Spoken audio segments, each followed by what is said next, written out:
नमस्कार, NDTV India में आपका स्वागत है। मैं हूं सौरभ शुक्ला। आज क्या आप जानते हैं, मैं बात करेंगे उत्तर प्रदेश की। उत्तर प्रदेश के पूर्वी इलाकों में जबरदस्त गर्मी की मार है।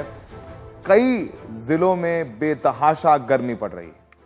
हालात ये हैं कि सुबह होते ही कुछ ही घंटों में पारा बड़ी तेजी के साथ ऊपर चढ़ने लग जाता है। उसके बाद लू के थपेड़े घर से बाहर निकलना मुहाल कर देते हैं। ऐसे हालात में बड़ी तादाद में लोग बीमार हो रहे हैं। कई लोगों की जान भी जा रही है। बलिया और देवरिया जिले में पिछले एक हफ्ते में 100 से ज्यादा मौतें हुई। बलिया में हुई मौतों पर जांच बैठा दी गई है, तो वहीं देवरिया प्रशासन ने कह दिया है कि ज्यादातर लोग मृत अवस्था में अस्पताल लाए गए थे, लेकिन मृतकों के परिजन कुछ और ही कहानी बता रहे हैं।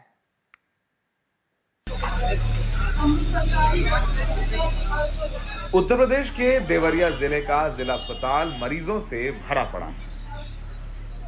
यहां भर्ती ज्यादातर मरीजों को बुखार, दस्त जैसे लक्षण हैं, जो कि लू या गर्मी लगने की वजह से होते हैं। खबरों की माने तो सिर्फ देवरिया में 15 से 21 जून के बीच 60 से ज्यादा मौतें गर्मी की वजह से हुई हैं। लेकिन देवरिया प्रशासन मानने को तैयार नहीं है।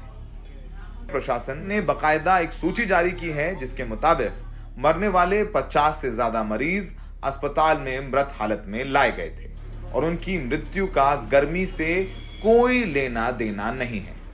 लेकिन परिजनों के बयान देवरिया प्रशासन के दावों की पोल खोल रहे हैं। 25 साल के राजन यादव पिछले रविवार दोपहर को अपने रिश्तेदारों से मिलकर निकले। धूप की वजह से चक्कर आया और सड़क के किनारे ही उनकी मृत्यु हो गई। जब उनका शव जिला अस्पताल ले गए तो प्रशासन ने न पोस्टमार्टम किया और न कोई जांच।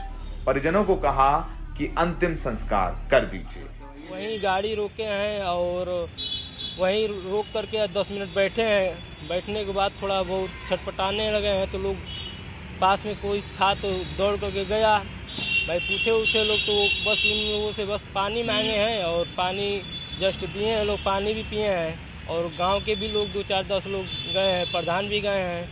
तो पानी पीने के बाद 2 मिनट के बाद वो वहीं गिरे हैं और एक्सपायर कर गए हैं। हम लोग दौड़ भागते हुए यहाँ इमरजेंसी आए तो राजन जी को हम लोग रिसीव किए। यहाँ मौके पर एक्सपायर मिले।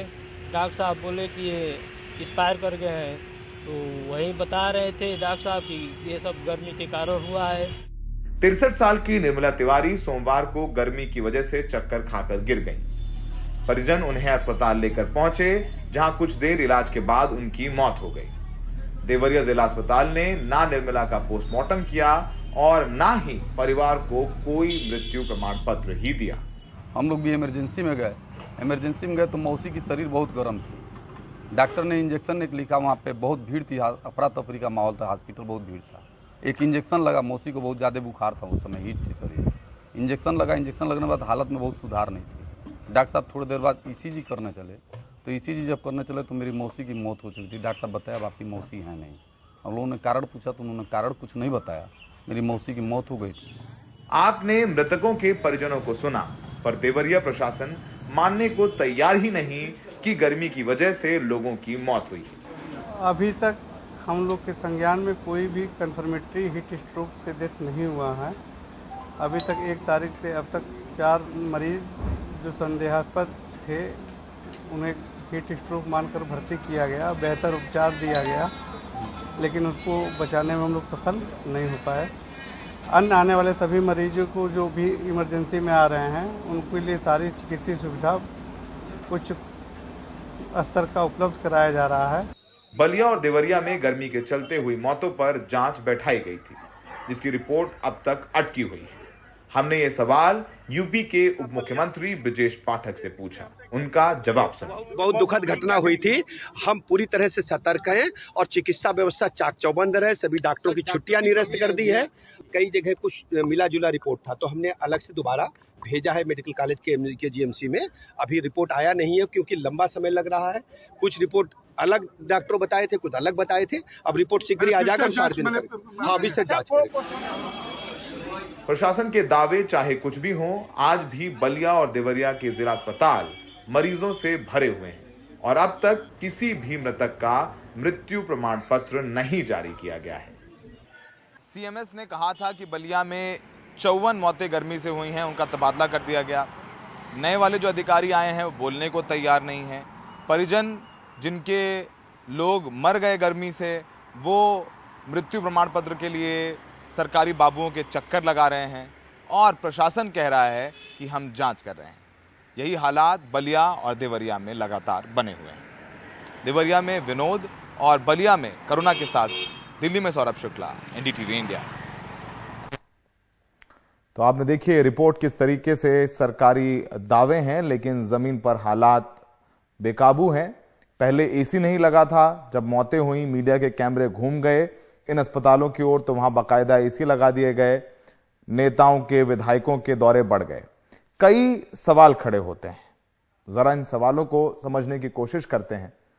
बलिया देवरिया में इतनी तादाद में मौतों की वजह क्या है? क्योंकि प्रशासन से मानने को तैयार ही नहीं है कि इनकी मौत हीट वेव से हुई है, लू लगने से हुई है, गर्मी की वजह से हुई है। दूसरा सवाल, अगर गर्मी से इनकी मौत नहीं हुई है तो मौत की वजह क्या है? क्योंकि पोस्टमार्टम हुआ नहीं, मरने के बाद सिर्फ एक पर्ची दी जा रही है जिसमें भर्ती होने का वक्त लिखा है और मृत्यु का वक्त लिखा है। तीसरा सवाल, बलिया के सीएमएस को हटाने की वजह क्या थी? क्योंकि जो बलिया के सीएमएस हैं उन्होंने पहले कहा था कि हीट वेव की वजह से मौतें हुई हैं, लेकिन बाद में अगले ही दिन उनको हटा दिया गया और जो मौतें हुई थी उसको लेकर के जांच शुरू कर दी गई। चौथा सवाल, पोस्टमार्टम के बाद भी मृत्यु प्रमाण पत्र क्यों नहीं मिल रहा? पहले तो पोस्टमार्टम ही नहीं हो रहा है, अगर पोस्टमार्टम हुआ भी तो मृत्यु प्रमाण पत्र क्यों नहीं दिया जा रहा है? क्योंकि जो कि बिल्कुल नियम है कि मृत्यु प्रमाण पत्र मिलना चाहिए।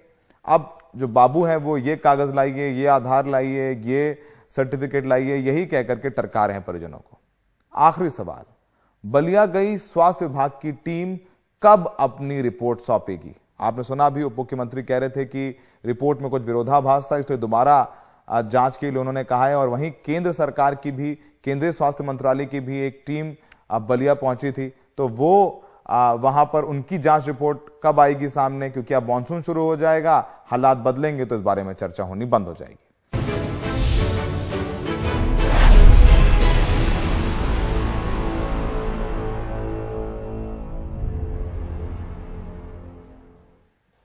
रूस में एक चौंकाने वाली घटना हुई है। रूस यूक्रेन युद्ध के बीच मिलिशिया ग्रुप यानी भाड़े के सैनिक वाला ग्रुप जो अब तक रूस की तरफ से यूक्रेन युद्ध में उतरा हुआ था और जो बाखमुत की खूनी लड़ाई में शामिल था, उसने विद्रोह कर दिया है। और हालात यहां तक पहुंच गए हैं कि राष्ट्रपति पुतिन ने कहा है कि यह पीठ में छुरा भोंकने जैसा है और इस पर कार्रवाई होगी। क्या हुआ है अब तक वो आपको हम बताते हैं कि आखिर ये विद्रोह हुआ कैसे, क्यों हुआ।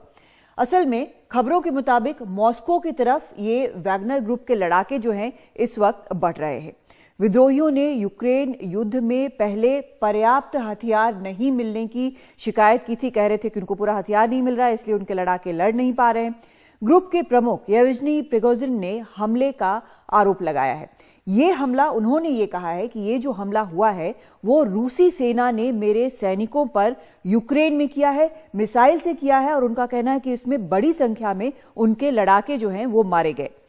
अब इनका ये भी आरोप है कि इस तरह से ये जो साजिश हुई है वो सेना की तरफ से हुई है, लेकिन रूस ने इस आरोप को नकार दिया है। रूसी रक्षा मंत्री सर्गेई शोइगु ने साजिश की है, वो मुझसे बात करें, ये प्रिगोजिन का कहना है, लेकिन बात करने को प्रिगोजिन तैयार नहीं है। लड़ाके जो हैं, जो इस वैगनर ग्रुप के लड़ाके हैं, वो रोस्टोव-ऑन-डॉन, वोरोनेज, लिपेस्क में हैं, जो मॉस्को से, ये जो जगह है ये मॉस्को से महज 400 किलोमीटर की दूरी पर है, यानी बहुत दूर नहीं है। और आप सोचिए अगर 50,000 के करीब इसके लड़ाके हैं और हर तरह से आर्म्ड हैं तो क्या होगा।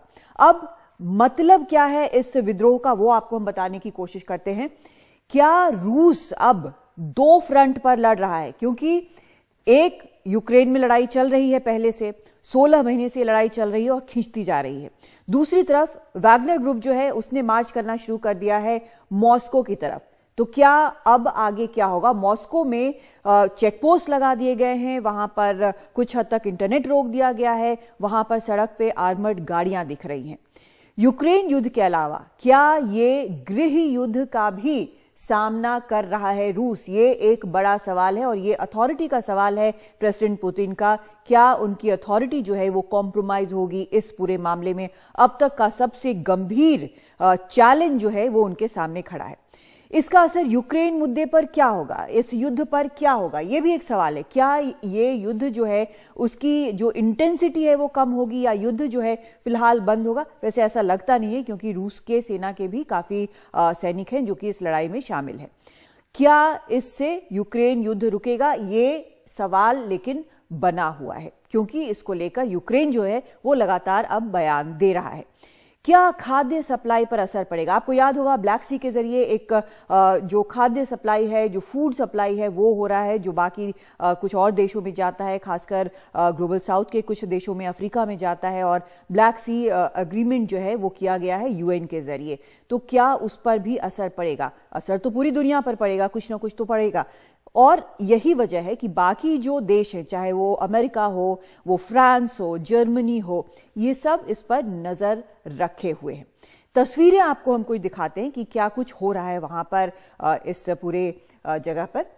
ये तस्वीर आप वॉस्तव की देख रहे हैं। यहां पर ये टैंक जो है ये शहर के अंदर है और ये माना ये जा रहा है कि ये वैगनर ग्रुप के लड़ाके हैं जो यहां पर मौजूद हैं। और ये जो आर्मर्ड गाड़ियां हैं, ये जो सैन्य ट्रक हैं, ये सब वैगनर ग्रुप के हैं जो कि इस शहर में इस वक्त घुस चुके हैं। ये जो सभी आप तस्वीरें देख रहे हैं, ये टैंक, शहर के बीचों बीच टैंक नजर आ रहा है आपको। ये उस शहर की तस्वीरें हैं जहां पर इस वक्त ये जो ग्रुप है, वैगनर ग्रुप है, मिलिशिया ग्रुप, उसने वहां पर एंट्री कर लिया है। ये अब दूसरी तस्वीर है, ये सेंट पीटर्सबर्ग की तस्वीर है। यहाँ पर ये वैगनर ग्रुप का एक हेडक्वार्टर है, यहीं पर वो बेस्ड है। तो इसके आगे रूस की पुलिस जो है वो गश्त कर रही है। यहाँ पर बड़ा पुलिस प्रेजेंस रूस का नजर आ रहा है। बेस वैगनर ग्रुप का सेंट पीटर्सबर्ग में है। इसको एक तरह से सेंट पीटर्सबर्ग का गैंग भी कहा जाता है। तो यहाँ पर अब यहाँ पर रूस की पुलिस जो है लगाई गई है, लगातार गश्त कर रही है।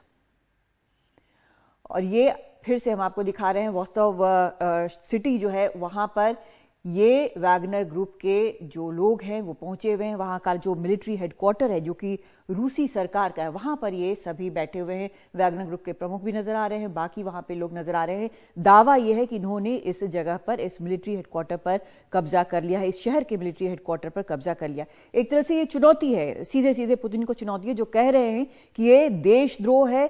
ये भी कहा गया है रूस की तरफ से कि अगर इनके जो लड़ाके हैं वो लड़ाई नहीं करेंगे तो उनको सुरक्षा की गारंटी दी जाएगी।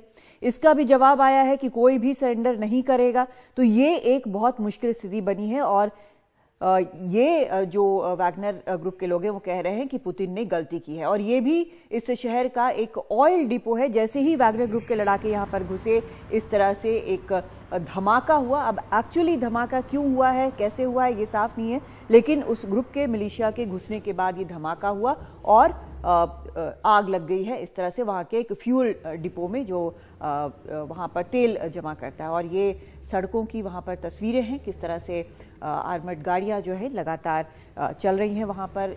जो तीनों जो शहर और जो सबसे अभी ताज़ा जहाँ पर उनकी एंट्री की बात आई है वो है लिपिस्क शहर, और वहाँ से सिर्फ मॉस्को 400 किलोमीटर की दूरी पर है। तो मॉस्को में भी सुरक्षा के काफ़ी इंतज़ाम किए गए हैं और अब ये इंतज़ार हो रहा है कि आखिर वहाँ पर होता क्या है, किस तरह से इस सिचुएशन को हैंडल किया जाता है।